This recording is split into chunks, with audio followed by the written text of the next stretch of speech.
오늘은 임진왜란 당시의 무인과 외교관으로 활동했던 미스터리의 인물 손문욱에 대한 이야기입니다. 이순신 장군의 마지막 전투인 노량해전 당시 이순신 장군은 승기를 잡고 왜군을 추격하고 있었습니다. 이때 왜군 함대에서 조총이 한 발 발사되었고 총알은 이순신 장군의 몸에 박히죠. 총알을 맞은 이순신 장군은 전사하게 됩니다. 조선 수군의 사기를 떨어뜨리지 않기 위해 나의 죽음을 적에게 알리지 말라는 유언을 남기고 말이죠. 노량해전에 대해서는 다들 아실 거라 생각합니다. 그런데 노량해전에서 이순신 장군이 전사한 뒤 조선 수군들을 누가 지휘하였을지 한번 생각해 보신 적 있으신가요? 조선실록을 살펴보면 손문욱이라는 장수가 대신에 지휘를 하였다고 기록되어 있습니다. 그런데 손문욱이라는 인물은 조선실록에는 기록되어 있지만 임진왜란을 기록한 난중일기와 징비록에는 단 한 번도 언급되지 않은 인물이죠. 아마 영상을 보는 여러분들도 손문욱이라는 인물은 익숙하지 않으실 거라 생각됩니다. 실제로 손문욱에 대한 기록이 많지 않아 출신지와 출생일 그리고 사망일 모두 미상으로 되어 있죠. 손문욱은 1597년 선조실록에서 처음으로 등장했습니다. 처음에는 손문욱이라는 이름 대신 이문욱으로 나오다가 중간부터는 다시 손문욱이라는 이름으로 나오죠. 선조실록에서 손문욱은 조선으로 귀화를 하고 싶다는 말과 함께 등장합니다. 선조는 조정에 손문욱의 출신을 물었으나 신하들은 아무도 그를 알지 못했고 손문욱에 대한 어떠한 기록도 없다고 하였죠. 이렇듯 조정에서조차 아무도 몰랐던 손문욱은 과연 누구였길래 이순신 장군이 전사한 뒤 조선의 수군을 대신 지휘한 것일까요? 손문욱에 대한 이야기 본격적으로 시작해보겠습니다. 당시 도요토미 히데요시는 일본을 통합하고 신무기인 조총으로 중국 대륙을 정복하려는 계획을 세우고 있었죠.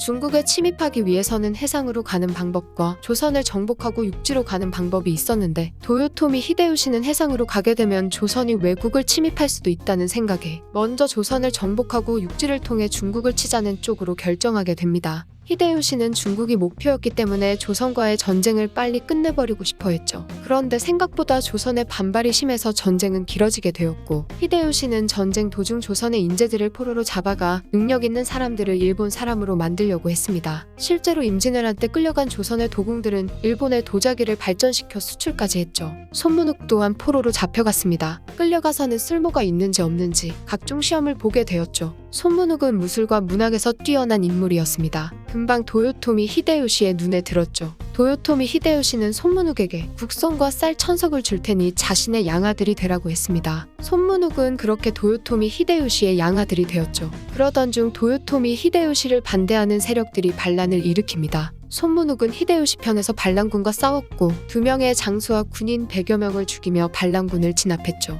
이 사건으로 손문욱은 도요토미 히데요시에게 더욱 신임을 받게 됩니다. 하지만 포로로 들어온 손문욱이 이렇게 잘 나가는 것은 시기의 대상이 되었습니다. 일본의 신하들은 손문욱을 무너뜨릴 계획을 세우죠. 신하들이 선택한 방법은 모함이었습니다. 손문욱이 도요토미 히데요시의 첩과 간통이 났다며 소문을 냈죠. 이 소문은 얼마 안가 도요토미 히데요시의 귀에까지 들어가게 됩니다. 도요토미 히데요시는 손문욱이 그럴 사람이 아니란 것을 알았지만 신하들의 계속되는 압박에 결국 손문욱에게 벌을 주어야 하는 상황이 되었죠. 실제로 무사도를 강조하던 당시 일본은 이상한 소문이 난다면 평소 행실을 잘못한 탓이라는 이유로 피해자가 벌을 받기도 했습니다. 그래도 양아들인 손문욱을 차마 죽일 수는 없었기에 고니시 유키나가의 부장으로 임명하고는 남해로 보내버리죠. 억울하였지만 어쩔 수 없었습니다. 죽는 것보다 나으니까요. 손문욱은 이럴 바에 조선으로 귀순하는 게 낫다는 생각을 합니다. 하지만 감시하는 인물이 많다 보니 방법이 딱히 없었죠. 그러던 중 기회가 생깁니다. 잠깐 감시를 피해 같이 끌려온 박계생에게 자신이 조선에 귀순하고 싶다는 것을 조정에 보내달라고 부탁하죠.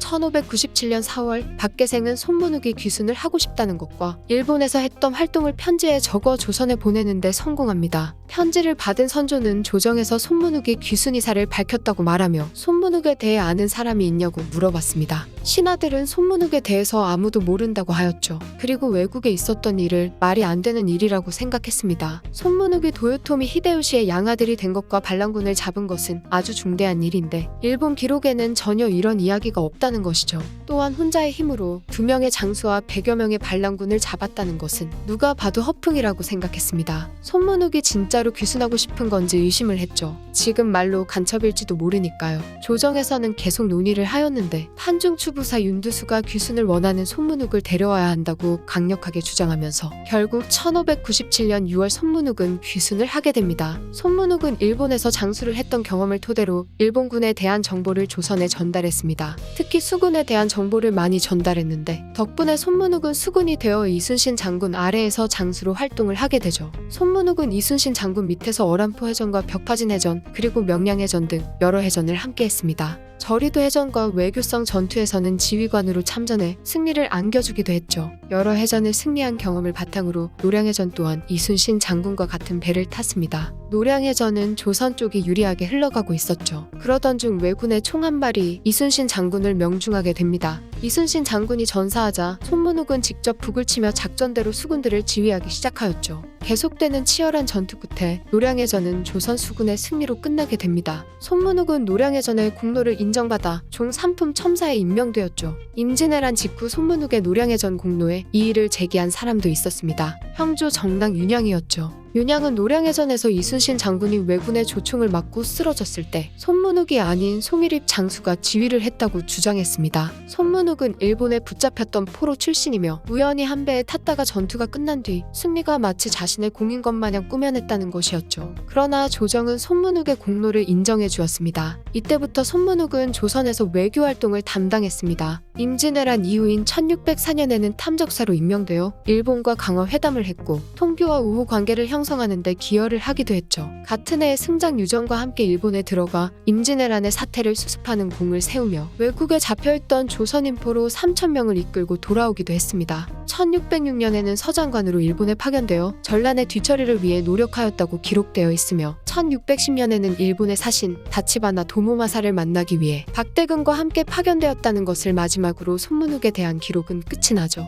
이 정도의 인물이 기록이 많지 않다는 것은 확실히 특이 케이스입니다. 손문욱에 대한 기록이 많지 않은 이유가 임목 대비 패비 문제 때문이라는 설도 있죠. 인조반정으로 서인들이 정권을 잡았을 때 서인은 임목 대비 패비에 동조한 관료들을 숙청하고 공적에 대한 기록까지 삭제했습니다. 이때 손문욱에 대한 기록이 없어졌다는 이야기이죠. 손문욱은 워낙 기록이 없기도 하고 일본 기록에서는 손문식, 손문욱이라는 이름으로 나오니 사실 정확히 어떤 인물인지 알 수 없습니다. 그래서인지 손문욱이 이순신을 죽였다는 설도 있고 손문욱이 이중 스파의 역할을 했다는 설도 있죠. 하지만 손문욱이 임진왜란에 참여해 왜군을 죽이는 것과 임진왜란을 끝내는데 많은 역할을 해낸 것은 사실입니다. 또한 임진왜란이 끝나고 나서도 조선의 포로들을 데려오고 조선의 발전을 위해 노력한 것을 보면 손문욱은 적어도 스파이는 아니었던 것 같네요. 돌아보니 역사 영상들을 많이 만들면서 정작 한국 역사 속의 명장이나 위대한 사람들은 많이 다룬 적이 없는 것 같습니다. 그래서 설날이 끝나면 이순신 장군의 일대기를 한번 만들어 보려고 준비 중이죠.